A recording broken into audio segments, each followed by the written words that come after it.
Mari kita sama-sama lihat sinopsisnya, iaitu pada ayat yang ke-7 Allah menyatakan hak-hak ahli waris terhadap harta pusaka dan hak orang yang memerlukan, anak-anak yatim dan kerabat bukan ahli waris. Ini yang dinyatakan sehingga ayat yang ke-10.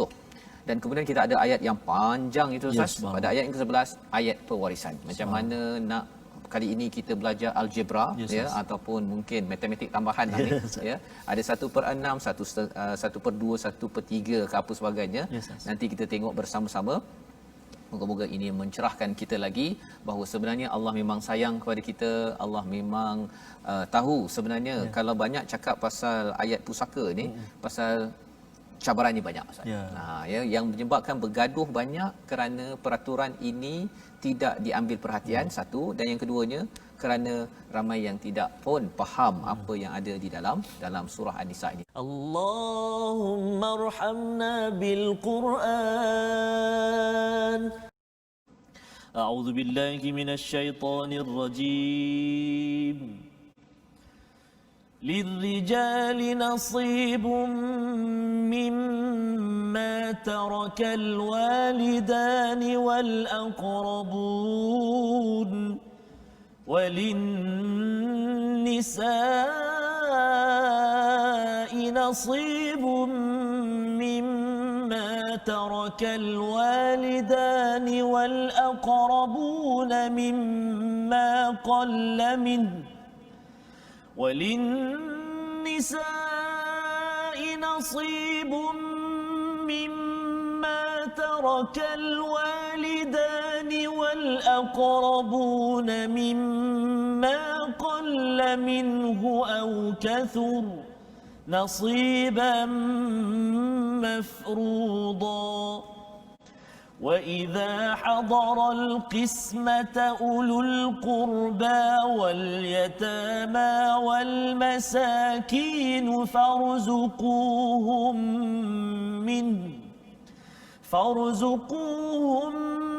منه وقولوا لهم قولا معروفا وليخشى الذين لو تركوا من خلفهم ذرية ضعافا خافوا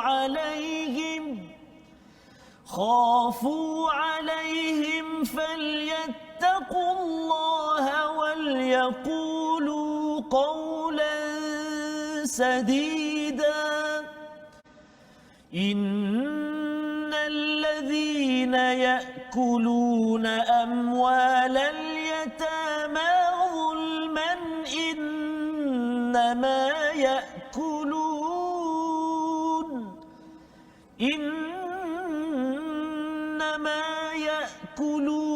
في بطونهم نارا وسيصلون سعيرا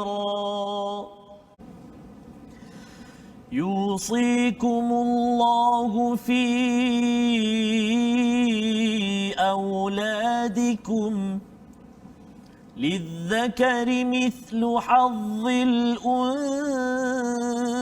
الأنثيين فإن كن نساء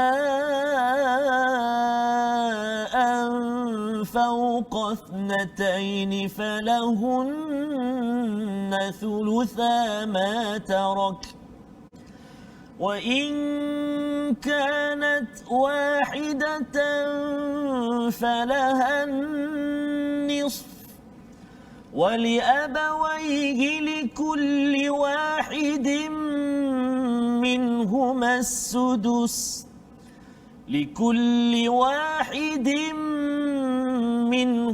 السدس مما ترك إن كان له ولد فإن لم يكن له ولد وورثه أبواه فلأمه الثلث فإن كان له إخوة فلأمه السدس من بعد وصية يوصي بها أو دين آباؤكم وأبناؤكم لا تدرون أيهم أقرب لكم نفعا فريضة من الله فريضة من الله إن الله كان عليما حكيما صدق الله العظيم.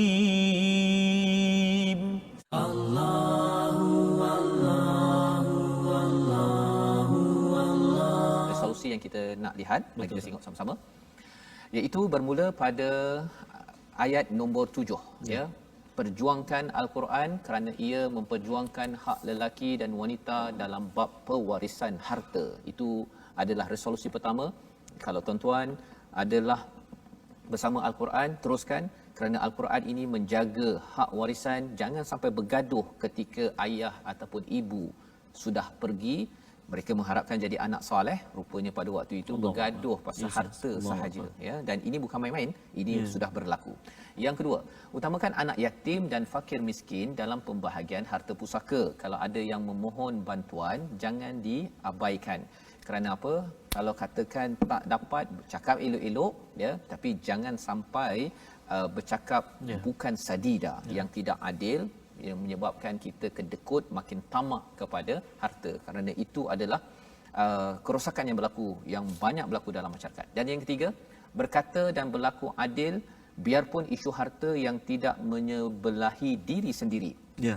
Ini yang kita belajar daripada ayat ke-9, qaulan sadida. Kalau rasanya bahawa sebenarnya ini adalah masa untuk kereta tadi kena bagi balik, ya, rumah tu kena dinilai balik untuk tengok nilai, dan akhirnya bagi pada abang, kakak, pak cik apa sebagainya, kena terima. Silakan, ya. Pasal apa? Itu qaulan sadida. Pasal kalau kita pakai juga, kita ambil juga, kita kata tak nak, saya dah cop daripada ayah dulu, ayah memang sayang saya, mak memang sayang saya. Kalau kita termakan hak orang lain, apatah lagi anak yatim, Allah janji kata pada ayat 10 tadi, kamu sebenarnya sedang makan api. Ya, nampak macam untung, tapi rupanya itu hilang barakah di akhirat. Wa yaslauna sa'ira. Allah, la ilaha illallah. Membawa kita kepada perkataan kita pada hari ini, mari sama-sama kita perhatikan.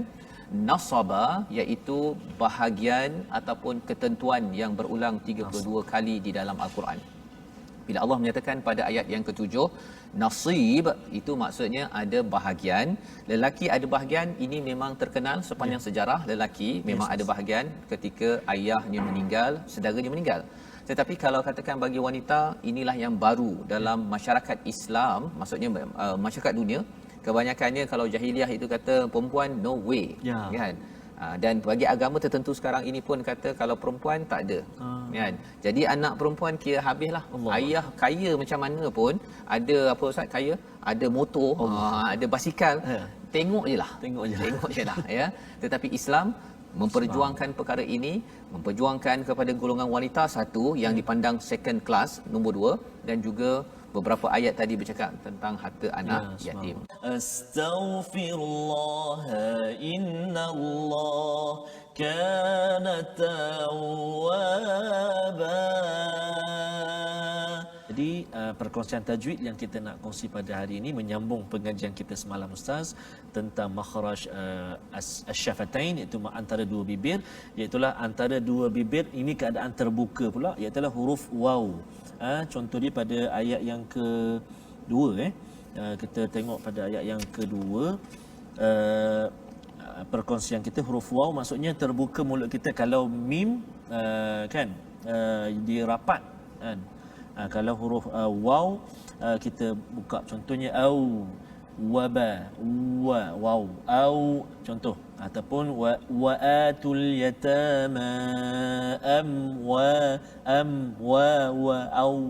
au itu contoh latihan kita matikan huruf waw kemudian kita letak alif di hadapan dia dan bariskan atas au macam tu dan waw ada sifat-sifat dia yang tersendiri dan kita akan kongsikan sifat huruf waw pada pertemuan ataupun episod tajwid yang akan datang au macam tu ya boleh praktikkan dan boleh semak dengan guru kita Allahumma salli ala Muhammad